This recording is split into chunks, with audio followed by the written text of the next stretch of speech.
On today's episode of A Bit Spursy, we give our thoughts on our new signing, Turbo Timo Werner, and his announcement video. We also chat about the FA Cup, including our victory against Burnley, thanks to Pedro Porro's delicious thunderbolt, and our impending clash with Man City in the next round. We also reveal which of our Spurs players had the funniest joke in our club's recent social media videos, and we react to James Maddison's video about his protection dog and the lengths you have to go to in order to get his signature. All this and more coming up on A Bit Spursy. Also, just after we finish recording, Fabrizio Romano did tweet out a here we go for Radu Dragusin. Get in. So we will cover that on the next episode. It also appears as though Juventus will be getting a 20% sell-on fee. Paratici lives.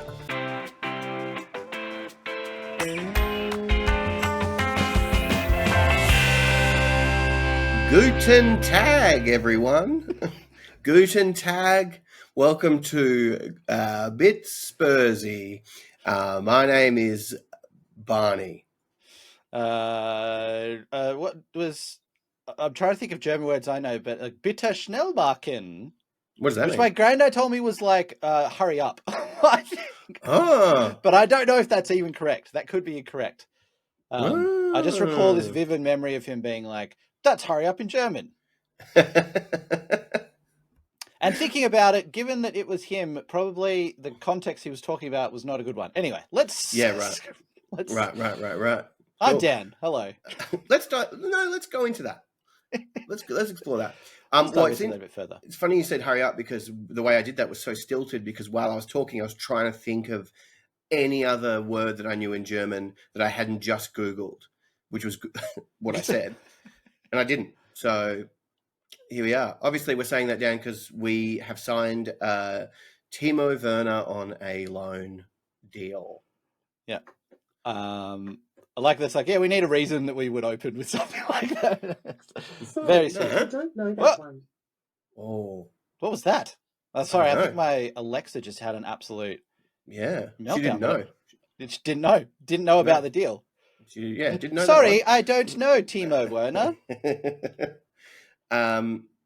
I feel like I'm the victim of a great cosmic joke that we've signed Timo because when he played for Chelsea, Tim, who's been on the pod before, I would just mock him relentlessly about how bad Timo was and how he couldn't score, which, whatever. It was really, like high quality comedy. And now we have him. Yeah. And I'm like, well, what? Oh, no. See, I love how the conversation's changing. Like, I feel like a lot of people would be just going back and like searching through their tweet history and like anything with Timo, delete. No, I was never against him. But all of the conversations seem to be around like back when he signed for Chelsea, because then he was like probably one of like the hottest prospects in Europe. Yeah. Because I think he scored like 28 goals in the Bundesliga for Leipzig before he came. Yep. And then it was about £50 million, something like that. Mm-hmm. Came over, didn't score. So then, we're all going like, oh, what a flop. He's rubbish. Look at him. Even if we've only watched like one game of him play. Yeah. It's like, oh, look at him. He sucks. And then now we get him and it's like, you know what? His all-round game's actually not too bad. Yeah. Finishing could improve, but like the rest of it, he's a good presser. Yeah, good presser. He's got a lot of energy. He's going to be stretching defenses with that running. I think it's a great addition actually for us to take on. The fact that he's got, if you type in Timo Werner into YouTube, one of the first suggestions that comes up is Timo Werner funny fail tips. I guess it's not him like around the training ground like falling over or like getting pranked in the fridge or something like that. No. The one I watched was so nasty. It was him just like skying chances or like missing from like a meter out or stuffing up a really easy pass in the box, easy for a professional footballer. And they'd lay it on top of a commentary from like some of the most amazing moments in football. Yeah. And then it ends with Bruno Fernandes like crying in an interview talking about how much he wished that Manchester or he'd come to the club and he wanted the club to sign the best striker in the world, Timo Werner, which obviously, was there. And just don't like I guess if I was in charge of transfers, I would be like, if I type in player name funny, fail, does anything come up? I can picture you doing that as well. It's like, forget Lange, Mm. but if it's like, all right, Barney is now in control of transfers, and it's like the scouts have brought you the list of all the players to sign. You're like, let me just do the funny fail check first. Yeah. Um, This is you know how I my review. process. Mm-hmm. Mm-hmm. Say Barney's methods are very unconventional, but he's the best in Europe. Yeah. It's funny as well because when you watch a player comp, it's all like horrible techno, like free use techno music. But if you watch a fail comp, it's like Yeah. like all like clown music. It's very different viewing experience. Yeah. It's like I do like when people like saltily make those clips. Like we Uh, get that sometimes on Twitter, like say after a game where I don't know, it could be any of our players. It could be like Oliver Skips, come on, hasn't played very well. And mm. then someone's like, look how bad he is. And they edit, like they go to the effort to edit together a clip of like 5 misplaced passes or something and then put it up there. Like I just picture people just creating those in like such a rage all the time. It's really funny because the initial like reaction say of like Oliver Skip, you it was so bad, I'm so annoyed, we shouldn't play Mm. him, and then you get over it. But that is like I'm angry, and that anger will endure while I edit together this clip. Yeah. Through a full editing process. Yeah, I've got to yeah. go and source the clips. That's going to take a Mm-hmm. long time. Then I got to organize them, put them all together in the timeline. Then Yeah. there's the render time at the end, which I could still think maybe should I Yeah, not should I post not do this? this? Yeah. What good am I doing? What benefit does this have to others?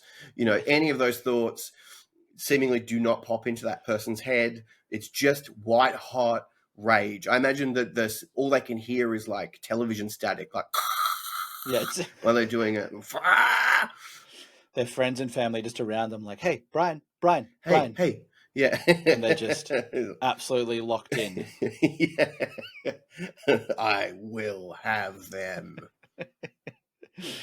Having said that, Timo, he's joined the club. What Mm, what are your feeling? Even though you did say your initial thing was to search a funny fail um, comp, mm. do you have? Is there some sort of like redemption arc you see here for him? Like, are you a little bit excited, or are you just like, I'm not that impressed with it? Where are you at?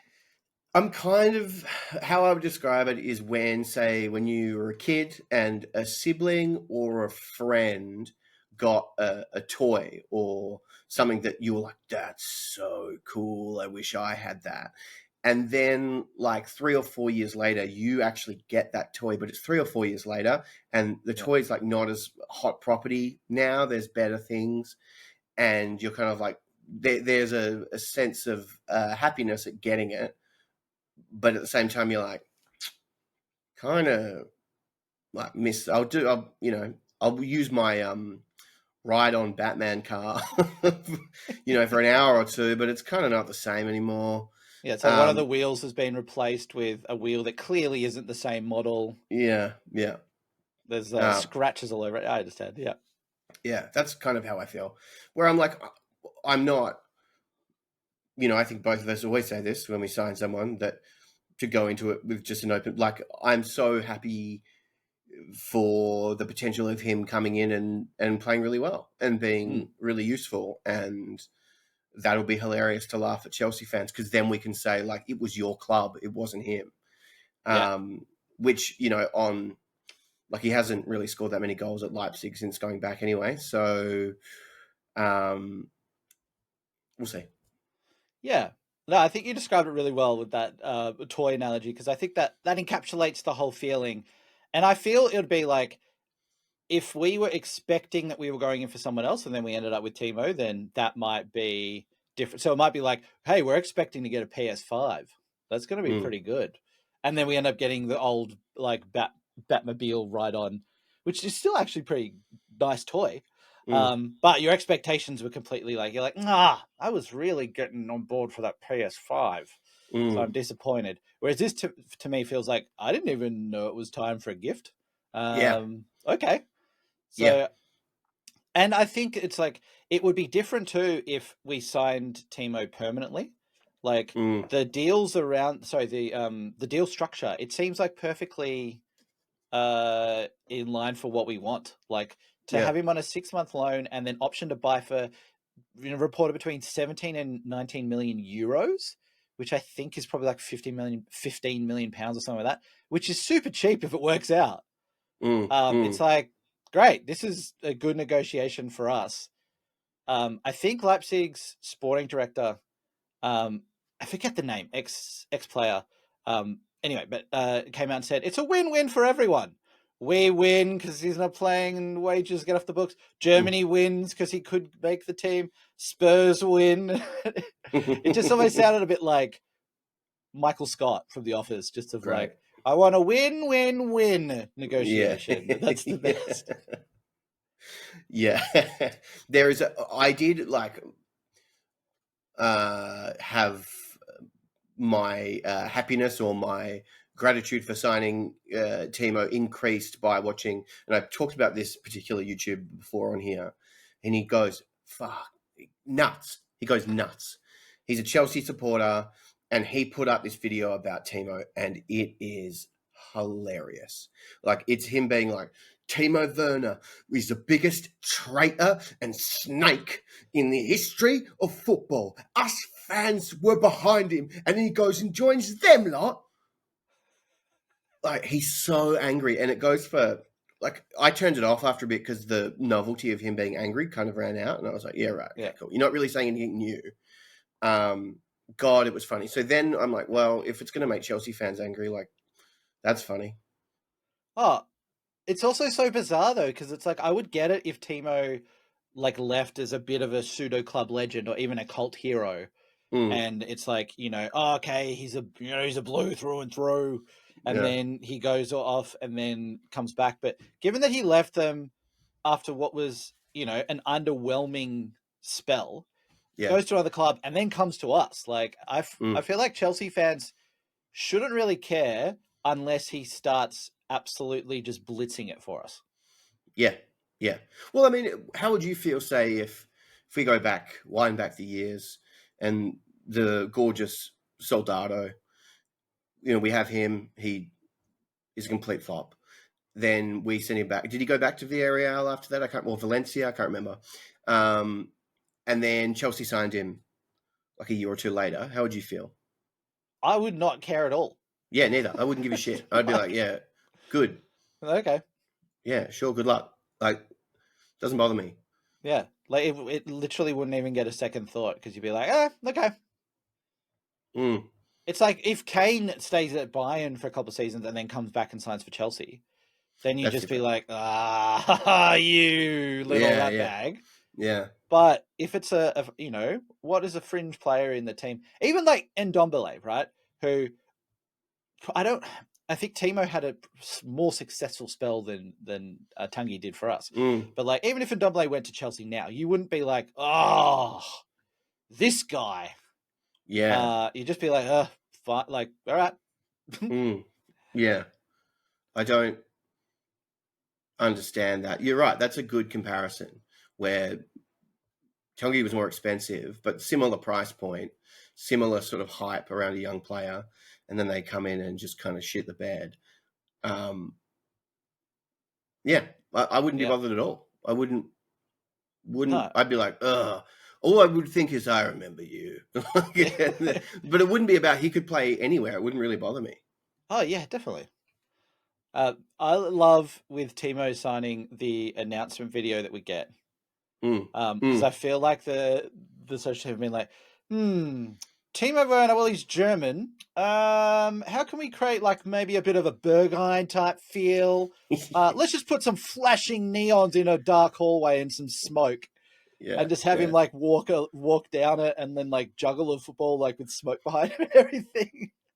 Yeah, it looks really like cool, like underground Berlin. And then he starts talking and he's like, yes, I'd like to join the club. Yes, it's very nice. Yeah, it's like, I love it. It's like, I think it would be so much fun with these announcement videos. like Mm. just being in the department that gets to brainstorm and come up with them. Because also Yeah. you don't have that log, so that you can't have like a manager above you going like, no, we need better ideas, we need this, we need everything Mm. else. So you like just to be able to go like, cool, what can we do in a day or two? All right, Mm. this. Yeah. But when Timo speaks, like he's going to sound not like he belongs in that Mm. environment. Like he's not known for being like a party boy in there. Yeah. Doesn't matter. Doesn't This is the matter. idea. Doesn't We'll matter. go with it. What I love is ever since the Bale signing, where we were waiting days and days and days for them to finally announce it, even though we knew it had happened. And then they did that ridiculous signing video that I think maybe both of us have brought up on this podcast about 20 times. Yeah. That it's never been the same ever since. It's like they were like slowly sort of getting longer, and it hit its tipping point, and eventually they've been told like, all right, guys, we can't do this again. Yeah. We can't go through this again. I think I'm just looking up now. I believe it was the Quaresma video, which I think we might have also spoken about too. Yeah, it was Ricardo Quaresma when he signed for a Portuguese club, and that was probably the most epic one I've ever seen. Where it's like they put him on a horse and had him riding into like a castle, like, and that's one where they've just gone like. Yeah, like with the Bale one, it's like, yeah, they took ages because they're like, it's like really conceptual with how we're going to set this up and do it.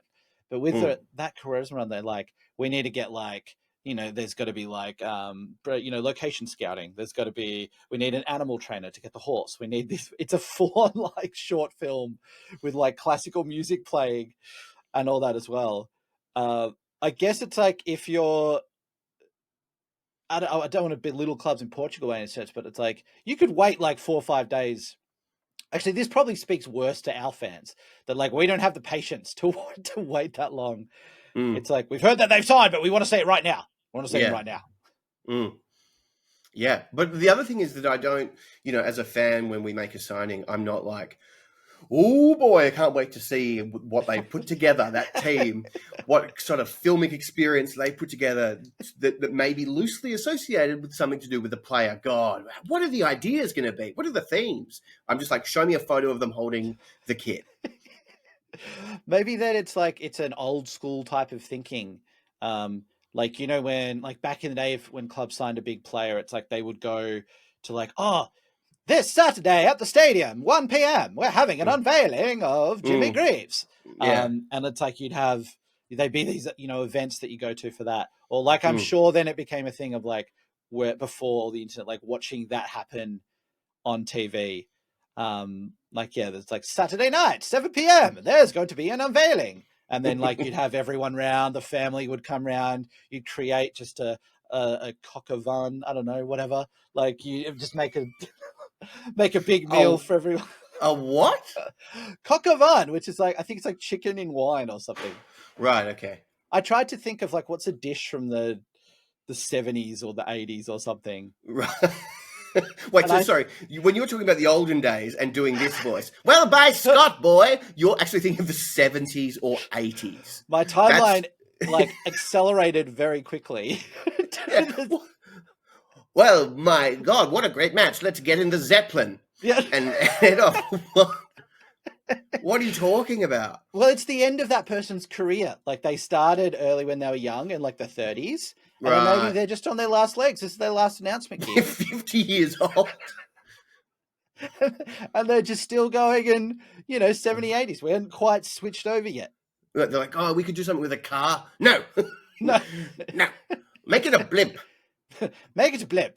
And I want dancing girls in those red and white swimsuits there. Are we allowed to show that on TV yet? Yeah.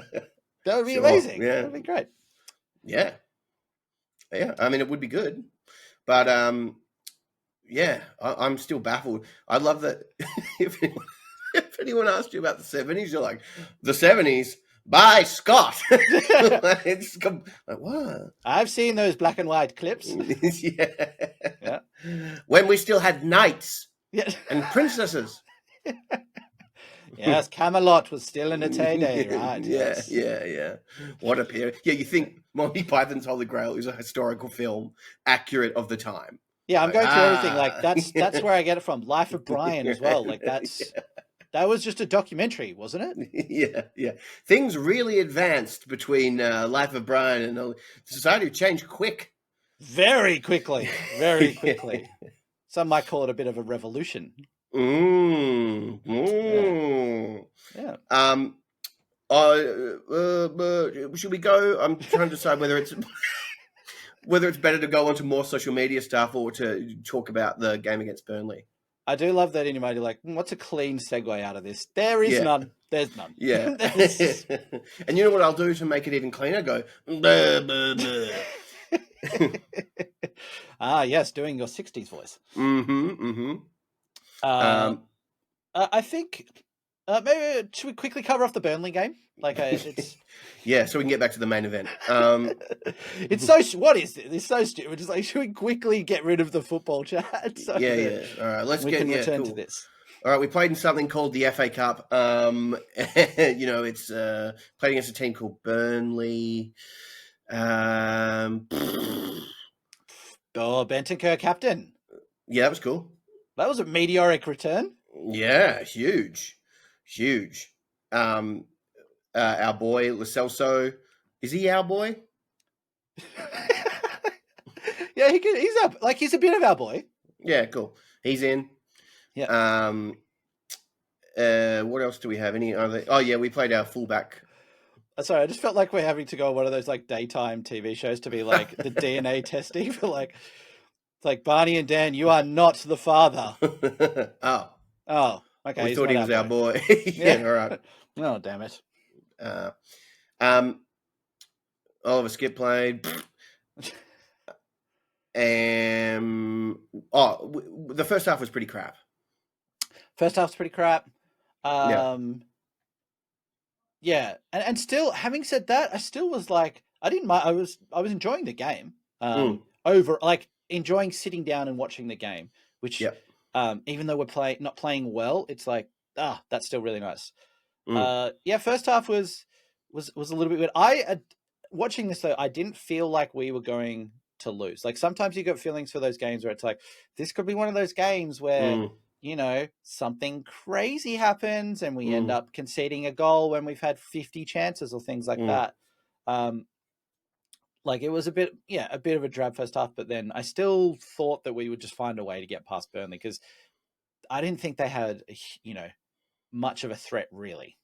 No, they didn't. And you're right. It didn't feel like this is kind of hairy, that this is like we're playing, things aren't working out to a degree in which we're then making ourselves vulnerable.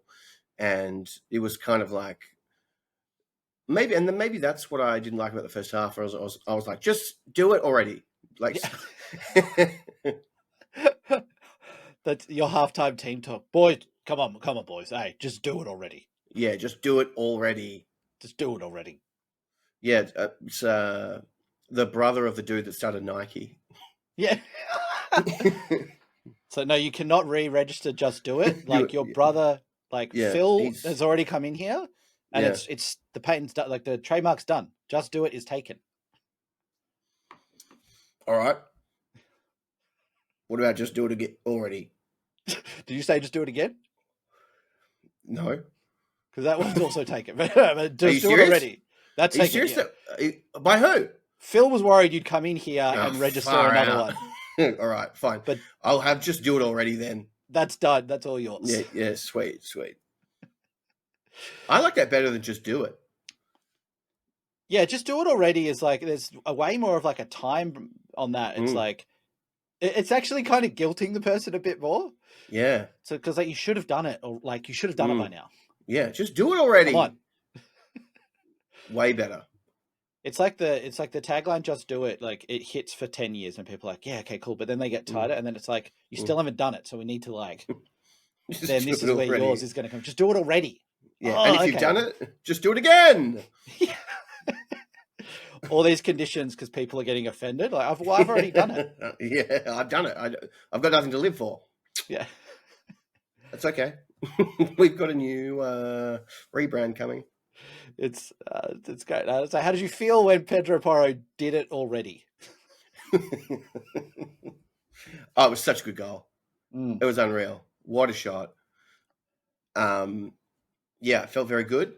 I have a bit of a weird hang up with goals like that because there was a game under Villas-Boas where it wasn't like this. It was so turgid. We were just like, it was such a boring game. And I think it was against Everton or maybe Fulham. Mm-hmm. And the goal we scored was because Holtby shot from a little bit more centrally and scored this like absolute banger. And that's sort of how we won. And it just felt very like, and not to say that that was at all aligned with what happened in this game, but for some reason, it's just stuck in my head. Like, I think that game was so painfully boring that it's had a lasting impact on me. So anytime I see a long distance goal, I'm like, oh, doesn't count. You storm the field and you're like, no, that shouldn't count. That was, we No. didn't earn it enough. Like, is that what the feeling is? Yeah, it's like, well, that was a fluke. Yeah. Which in Holtby's case, it was. I wouldn't say the same for Porro. Yeah, but it's So would kind you of like prefer to like outlaw fluke goals? no. I think fluke goals. That's what I mean. There's this weird like that was awesome. Holtby, like they're two like opposing ideas in my head. Okay, I get you now. Mm. Sorry, I just pictured you as like a pundit after the game, and they're like, "Oh, what about Pedro Porro's goal?" And you're like, "A bit like that Holtby one. That, Yeah, a bit of a fluke. bit of a fluke. Shouldn't have counted." Should see I guess if I was to enforce that, my rule would be fluke goals only count if you've scored other goals in the match. Oh, okay, right, yeah. So they Yeah. can be like the second, third, fourth goal, but like there has to be another goal that if you remove the fluke goals, you still win. Yeah. Or even if it's 2-1 and the first goal was a fluke goal, that's okay because the second goal was a proper football goal, Dan, and that counts. And so therefore, the fluke goal, it's okay to have a fluke goal. Oh, okay, great. I like that. So it's like if you score a fluke goal first, there's still a little asterisk next to the goal, and it's like a conditional goal. It's like you have to score another one to really win the game, and then you win it 2-0. Yeah. But if you don't, it doesn't count. Mm-hmm. Yeah. How about that? It sounds like something like a method we hear about like a coach introducing or like a manager who's like, I don't want us to rely on, just a moment of brilliance every now and then. I want our method and our system to be so watertight that like, we're scoring like 2-3 goals a game without question. And so like after the game, you have Ange just being like, nah, fluke goal. No. Yeah, well done, mate. Fluke goal. Bet you're pretty happy, but no, fluke goal. I mean, it doesn't really count, does it? It's a bit like, I don't know. Buying a fake Game Boy. It's not a real Game Boy. It's like, Ange, but you've just won the FA Cup, like, after all this time. Kind of like a fake Game Boy, though, fake FA Cup. Kind of like I got it off AliExpress or something, Just pulls up, look, like, and he's got the fake Game Boy. Yeah. It might look real to you. Look, you can play with it. You can play with it. It works. It's not a real Game Boy, though.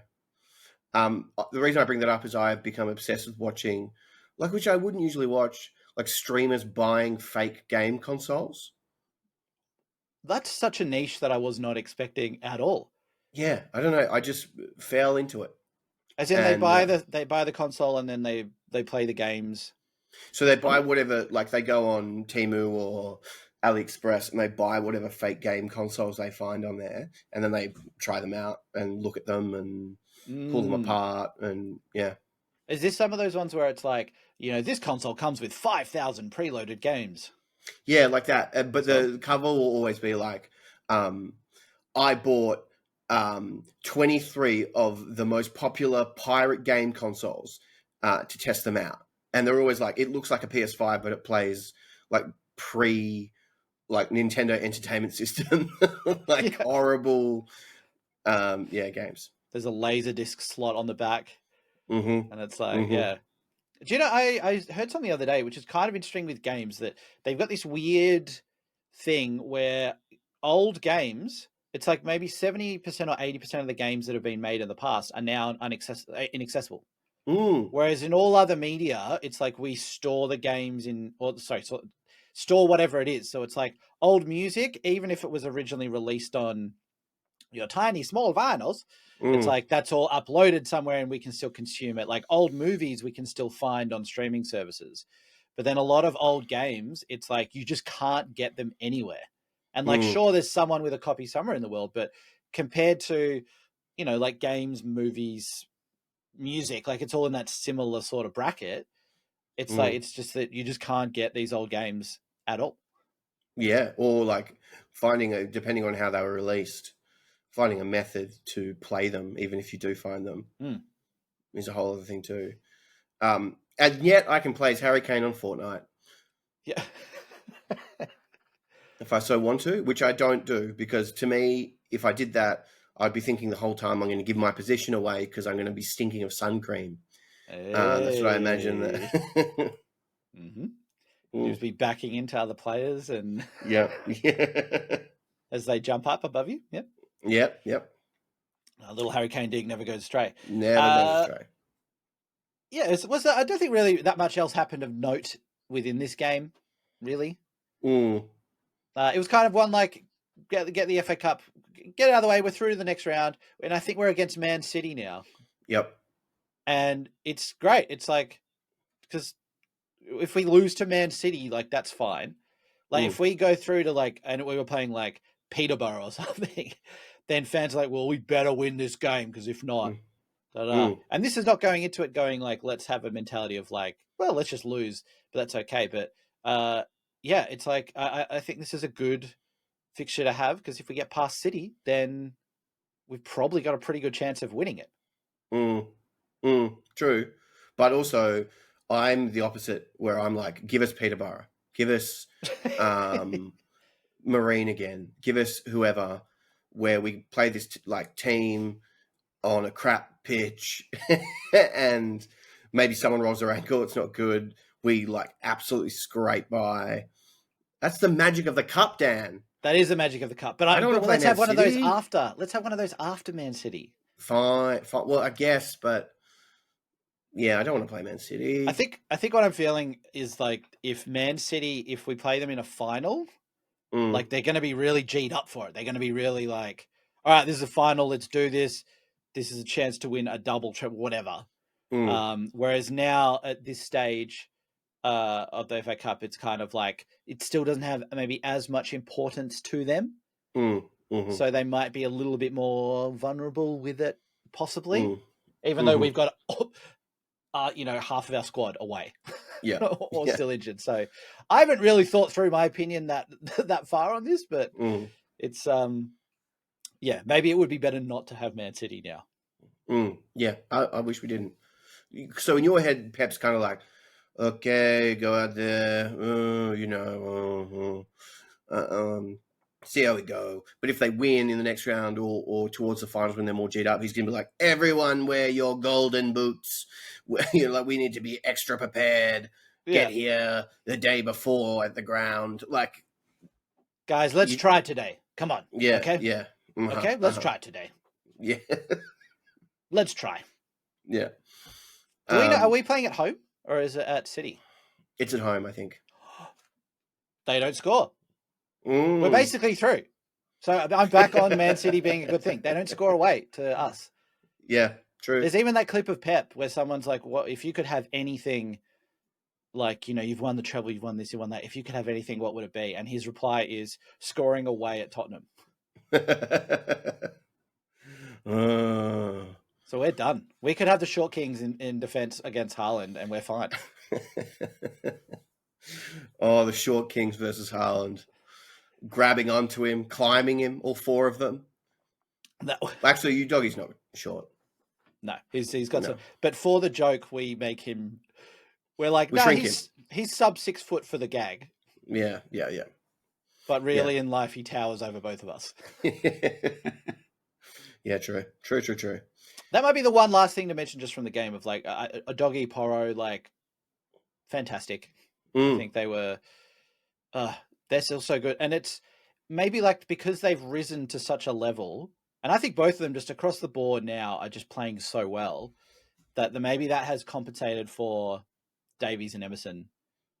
Even though I think Davies and Emerson have done really well with like their ability and everything, but it might be the fact that like, Udogie and Porro are playing so well that has kind of like covered over the fact that we're playing games without Romero and Van de Ven.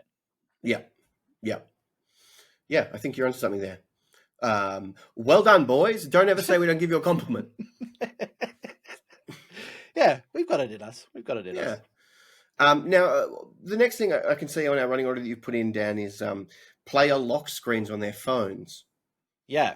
So this is from the Spurs official Instagram account, which is becoming one of my favorite accounts to check now, purely just for these things. Like if I could subscribe to only training ground entrance things, I would just get that content only. Like I don't care about the 10 pictures from a game or anything like that, or training footage on there. I just want to see what stupid thing are they going to be asked as they enter. And the players here were asked, just show us what your lock screen is. Can I just say as well, I can't imagine, imagine going to work. Maybe you're running a little bit late. You're like, oh, I've got heaps of stuff to do today. You open the door and then there's someone going, hey, show us your lock screen. show us your lock screen. And pointing a camera at you. I'd be like, go away. Yeah. I don't want to do this when I come in. You'd hope the next day it's like, oh, don't worry, everyone, Steven's been fired without compensation. Yeah, we totally understand privacy. Because they come around the door into the corridor and you would just be like, oh, they're there. Yeah. And you can see them walking up because it's quite a long walk. So they'll go like, hey, keep on walking a little bit. And then it will be like, show us your shoes. Yeah. show us your undies. Yeah. Show us your undies. Show us the video. Okay, so for the video, go on. Show us your videos on your phone.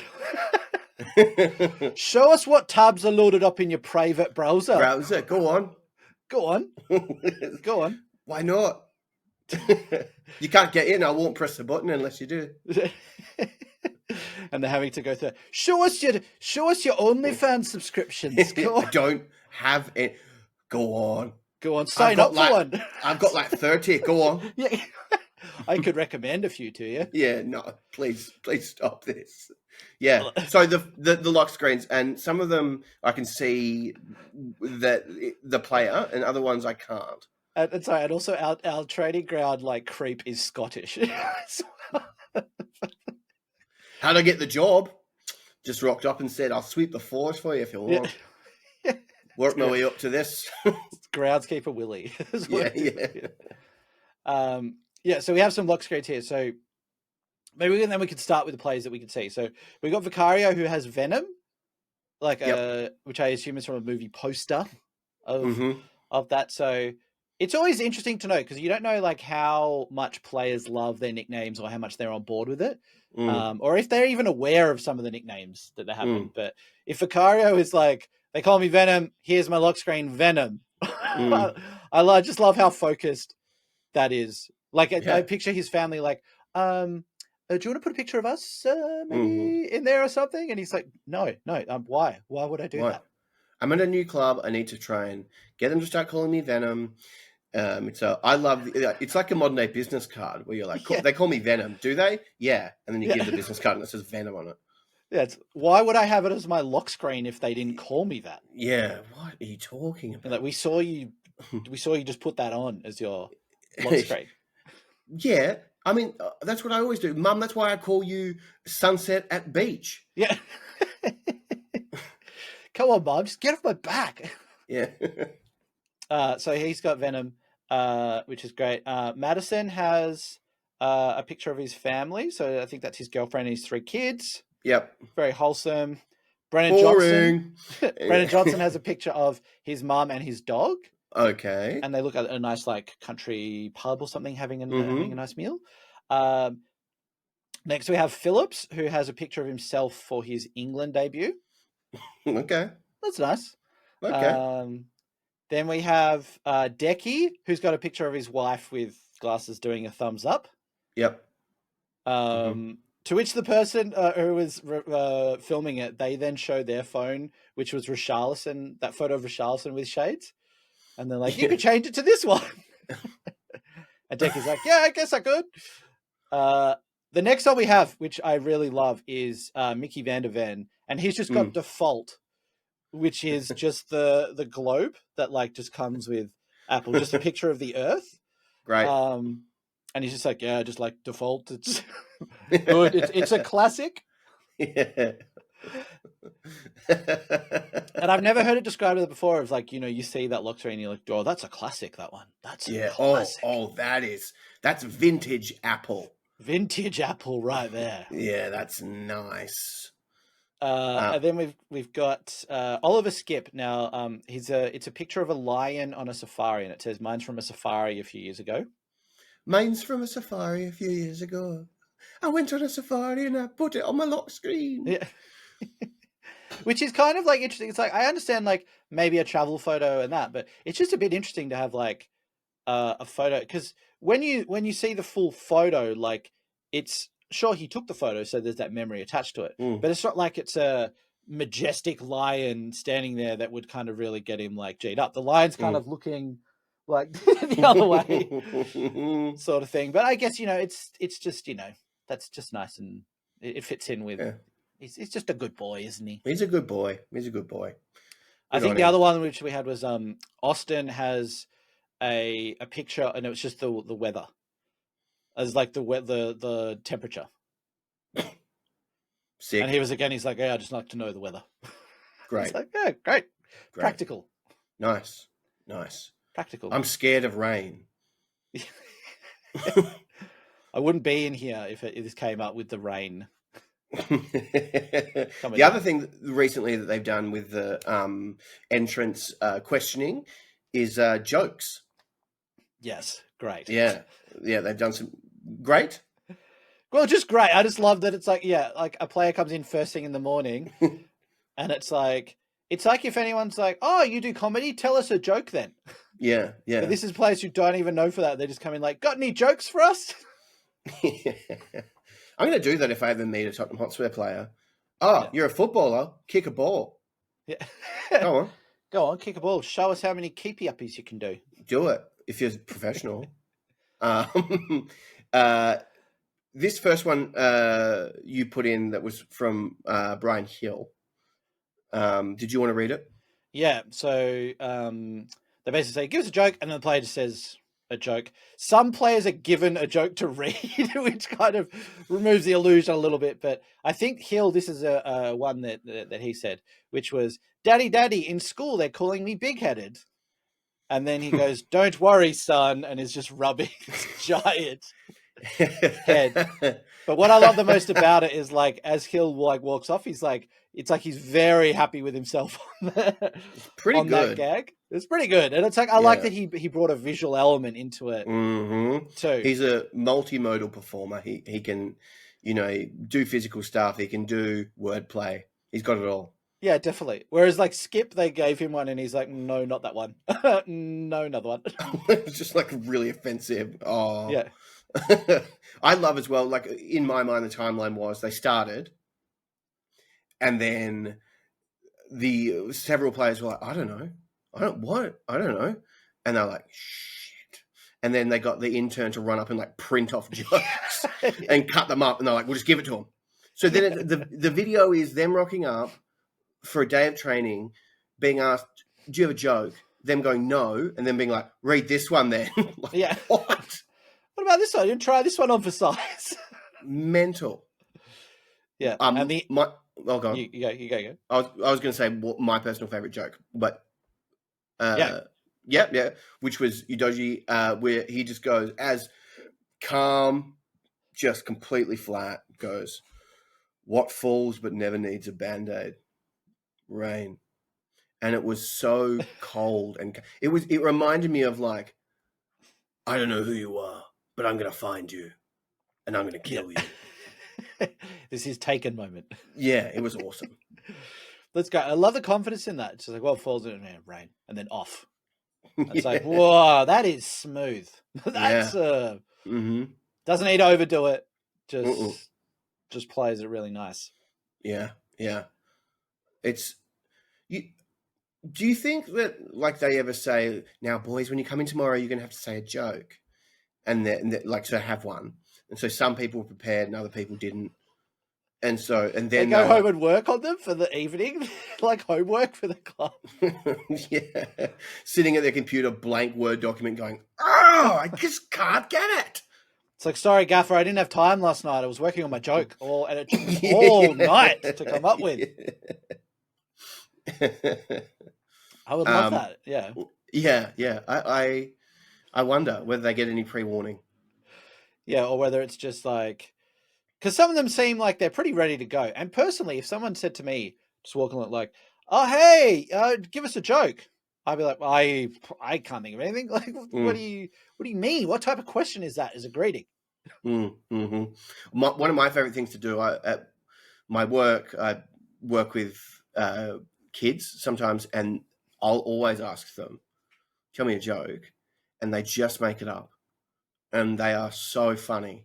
Like that, you're just like, whoa! It just they don't say, oh, "I don't have one." They're like, "Okay, why did the bee go for a swim?" And you'll be like, "Why?" And they'll be like, "'Cause he was on holiday." It's That's great. Well, maybe then next time for round 2 of this, they can be like, all right, players, now the Make first it up. one really good, but we've got to make it up for this point onwards. Love that. I would love it if one of the players like went completely off script, and it's like Brian Hill comes in, they're like, oh, he was so funny last time. And then they're just like, Brian, so, tell us a joke. And he's like, me not starting? Yeah. That would be sick. It just becomes this real awkward confrontation. Slams the door behind him. That would be awesome. Yeah. And just dumb tactics. Yeah. It's just like, and then after that, we get none of these videos ever again. Yeah. That would be a magic. Oh God, I wish that would happen. Yeah. Really wish that would happen. That'd be great. We've got one more of the jokes that was told on the video, which was, which I really loved, which was Sess, who his joke was, what makes oil boil? And then the person filming, they're like, I don't know. And Sess like, the bee. And then there's a back and forth about 10, 15 seconds where they're like, I don't get it. I'm like, well, oil becomes boil with the bee. I'm not grasping it. Like, what's... And so, well, add the B to the front, and it becomes oil. And then maybe that's where Sess walks away, and he's like, "Damn it! I worked on that for so long." Maybe it's my delivery. Maybe, I don't know. Damn it! It didn't go as I thought it would. Nothing's going right for me. I've moved to this club. I get injured all the time. I can barely get in the first team, and now this. Yeah. Just life really kicks you when you're down, doesn't it? Yeah. It all comes at once. Yep. For old Sess. For old Sess. Is that... I've got to go very soon. So one last thing to cover, which then I found kind of interesting, was we got a video this week from James Maddison, which was about he's got a protection dog, I think, at his home, which I don't know if it's a pit bull, but it looks something to that, similar to that sort of breed. And it's just an interesting clip. Like, I feel like these dogs are probably kind of dangerous to have, but I also get it if you're like a professional footballer, and like a lot of them are subject to burglaries and stuff. And if you've got like young kids and partners at home, like you want that. But it's just an interesting video, like where he's kind of like promoting having a protection dog, and there's like clips of him like standing on his balcony, like shouting as if there's like an attacker, and then the dog running up, and there's someone in like a big flannel, like clearly like one of those like dog suits that the attack dogs can like grasp onto. But it was just an interesting clip where he's like, yeah, it's one of the best things we've had. I love my dog. And then just like role playing, like getting, Yeah. oh, get that guy near the shed. Oh, there's a guy in a balaclava near the shed. One of the best things I've ever bought, honestly. Yeah. It's really fun. I just hire these guys. I just go on Fiverr. Yeah. Say, hey, come around to my house, pretend to be a burglar. It's so great. Yeah, it's like the most fun part is getting people to come and pretend. Yeah. Because otherwise I've just wasted like £20,000 on this dog. Yeah, yeah. On this And highly trained dog. God forbid I have to use it. Seriously, he's got to. I train. He's got to train. Yeah. It's honestly, it's great. It's like he's just got a queue of 10 guys in the backyard, like an Easter egg hunt for the dogs. Yeah. And like meanwhile, while that's happening, the house is getting properly burgled. Yeah. If you saw an ad on Airtasker that said, "Come get attacked by my dog," and it was James Maddison, would you be like, "All right"? I think like if he had a verified tick. Yeah, it was him. It's legit him. Then I'd be like, I guess I'm going to see what this is all about. Let's dive in. Yeah, absolutely. Although like an attack dog, like it's pretty scary.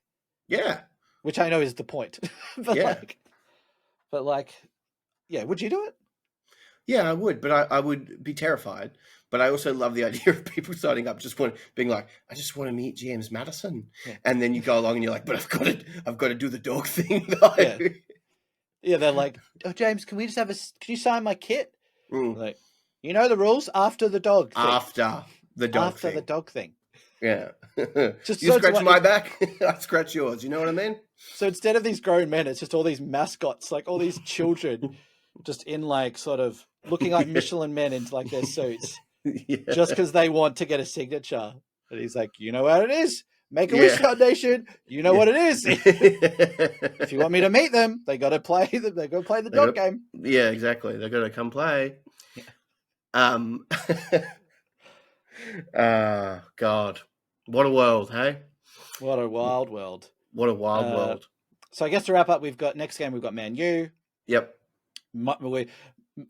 Dragerson might sign for us, or he might sign for Bayern in the next few hours.